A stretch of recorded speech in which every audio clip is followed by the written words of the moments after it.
Okay, before I get into this video, I gotta give you a little warning. If you are not caught up on the Walking Dead TV show or the comic, then do not watch this video unless spoilers don't bother you at all. Okay, before I get started on this video, I'd like to thank Zack Cummings1993. He dropped a 14-point list for reasons why he thinks Carl isn't dead. Some of these reasons are points that I've already addressed, but a couple of these reasons didn't even occur to me. I wanted to take some time and go over them to see if we can make our theory a bit more solid. Okay, the first one here is Carl is in the bed for the last half of season 8. Well, you know, it's possible. They have been filming a lot more in studio this year than they ever have before, but I couldn't find any concrete evidence of this. All the evidence I could find was he hadn't filmed at all since they had finished episode 9. So, I mean, as far as that goes, it goes against the theory that I have, but let's just move on. Carl looks sick, similar to Gabriel. He did look sick, but in my opinion, he looked a bit less ill than Gabriel. Carl was just pale, but Gabriel had bloodshot eyes and couldn't even drink water. He was coughing. He could barely breathe. He can't stand up. I mean, Gabriel was in much worse shape than Carl. Gabriel, for sure, I think is going to die.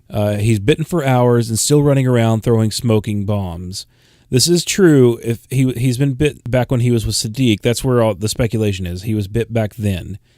It's a pretty good point. Plot armor could lengthen Carl's time before the infection sets in, but it does go against anything anybody else has been through. So I don't know. It does seem a little silly that he's got like Superman strength to be able to go up against the Saviors the way he did while suffering from the effects of the bite taking hold of him. Number 4, AMC is trolling us. Well, you know what? I agree.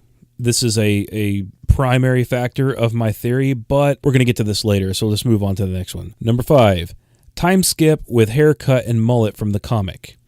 This is an extremely interesting fact, and I honestly didn't think about it when I was making my first video. I never thought to check to see what his haircut looked like now. The hair is spot on for the time skip in the comics. He's got that mullet thing going on. I think it's a pretty good point for the theory. Okay, number 6 is Scott Gimple told Chandler Riggs that he was staying for 3 more years. I have seen and heard about this. It was even mentioned by Chandler Riggs' father that he had promised him he was going to be there for 3 more years, and then did the thing that they did. It doesn't make any sense that he would tell him and then kill him off. But to play the devil's advocate, Lori Holden was also told she was going to be on, and she had 8 years. She had 8 years that they wanted to keep her on, and then they just killed her off.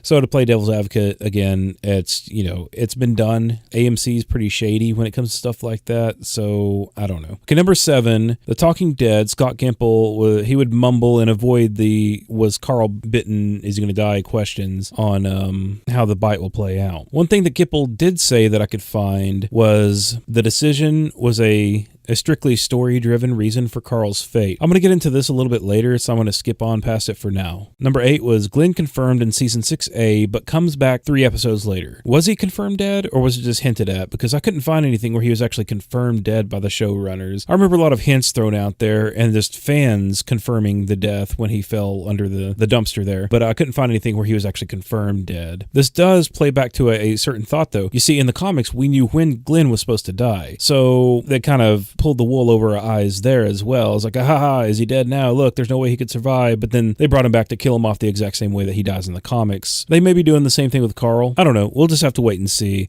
I think that this could be a confirmation that they are playing us the same way as they played us with Glenn. Although we didn't have anybody talking about it in media as like a confirmation like they're doing right now. Number 9 says, either he's bitten by a zombie or he's immune, because Shane told Lori that when Rick was in the hospital, his heart stopped and he died. But then he came back, but not as a walker, making him immune, and Carl gets shot in season 2, which has Rick giving him a blood transfusion, which would pass on the immunity. Okay, so no, not really. Shane told Lori that his heart had stopped to ensure that she left and got to safety with him so he could protect her and Carl. He lied to her. It even showed that later on in a flashback scene where Shane was actually in the hospital with Rick when he escaped the military shooting the people. He did give Carl a blood transfusion, but I really hope they do not do the immunity thing. I would rather Carl die than them do the immunity thing. For one, Robert Kirkman himself has stated that no one's immune. That would go against everything about the story itself. If AMC does go that route, it would seem cartoonish and goofy in the middle of such a seriously toned show. Okay, number 10, the Whisperers bit him, but that doesn't make sense. All right, well, looking back at the episode, I'll admit that the one that everybody's speculating was the one that bit Carl looked a little bit too rotten to be an actual human dressed up like a zombie. I'll admit that, but we don't actually see the bite, right? Like it cuts away. We don't actually see it. We see him holding his side, so we assume that's where it happened.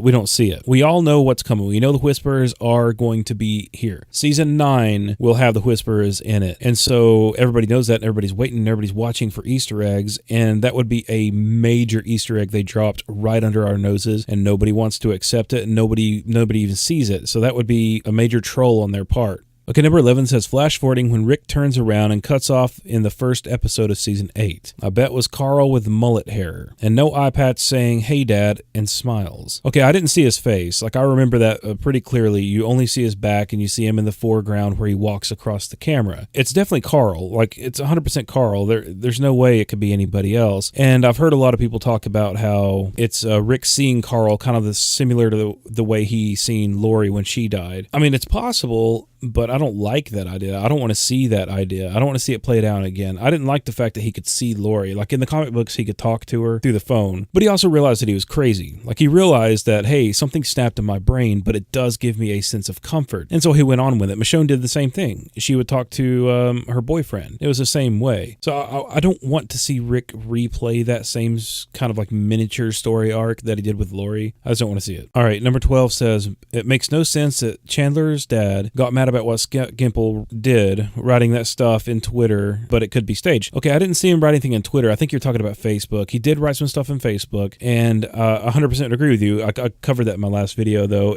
Because there's a DNR by AMC, you know there has to be one. Nobody's going to be talking trash and like giving information away that they're not supposed to legally and risking losing money in the process. It's just not going to happen. So that's what I'm thinking. It may be a staged play, like a little troll that they're playing on us. Number 13, Chandler Riggs didn't want his role to end. You know, this is true, but neither did Laurie Holden. Nobody's really ready for their role on the show to end. What I will give you is that he's still promoting the show. He's still talking about it. If I was salty enough about being fired from it, I don't think I would openly complain about it bringing in more revenue for the show itself, trying to raise those ratings. Doesn't make sense. I think we're all getting played here. Okay, number 14 says, confirmed Carl is seen in episode 16 in season 8. They're saying it's a flashback, but really it's a flash forward. Okay, I don't know. I've not heard anything about him being in episode 16. Everything that I've heard is that episode 9 will be his final episode where he comes in and says goodbye. That's what they're saying right now. So as far as confirmation goes, there's no confirmation that I've seen. And I looked through the Spoil the Dead forums and everything, and I couldn't find any kind of confirmation whatsoever on him being in episode 16. I could be wrong, though. I've not checked any of the other formats. I did check through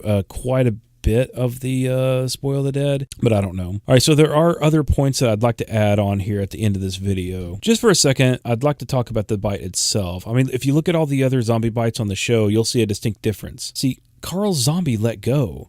Zombies don't test bite you. They're not sharks. Once they bite down enough to break skin, they continue to bite down until they take flesh with it. Carl's bite was anything but like one of those bites. It's just a thought, but it looks too small and clean to be a normal zombie bite. Okay, Riggs said that Gimple wanted to make Carl the moral compass, which was something that The Walking Dead was missing in season 8. Well, you got to explain to me what Jesus is in season 8 then, because what is he if he's not the moral compass? Did he not save a bunch of the saviors from being executed by the survivors? Has he not been battling against Maggie and everybody else on trying to keep them safe? I mean, if anybody's a moral compass, it is Jesus. And on top of that, Rick has also been trying to save as many as he could. I mean, yeah, he kills a bunch, but he's given them every opportunity he can. Be like, look, let's not kill, especially since he's seen the baby. That triggered it.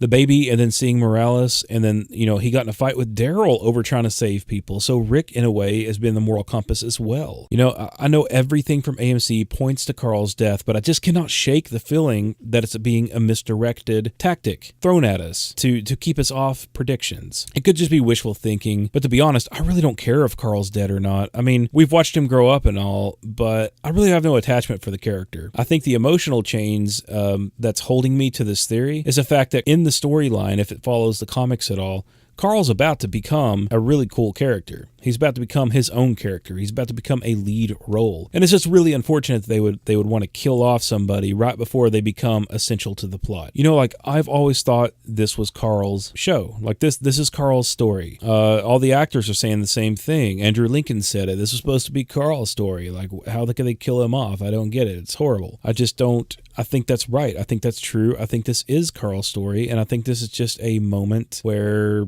we're going to be faked out. Okay, so this is a final note. Is Carl dead? No, he's not. He's absolutely not. Not until he breathes his last breath on the show. We still have episode 9. So many have written him off and moved on. Well, he's dead. Let's move on. How's the story going to go from now on? But he's not dead yet. He's been bit. That's all we know. He's been bit and he's pale and he's like, dead. And he lifts up his bandage and shows a bite mark on his side. That's all we know. He's not dead until episode 9, if he does die. If he doesn't, then we're going to have to start worrying about Daryl. And if you want to know what I mean about that, I made another video. You can go look at it. Is Daryl safe? I think is what I titled that one. So anyway, if you like the video, then hit that subscribe button. Leave a comment below. Tell me if you liked it, if you don't like it, what you agree with, what you disagree with as far as my points here. And once you do all that, and only when you do all that, you're allowed to have a great day. Later.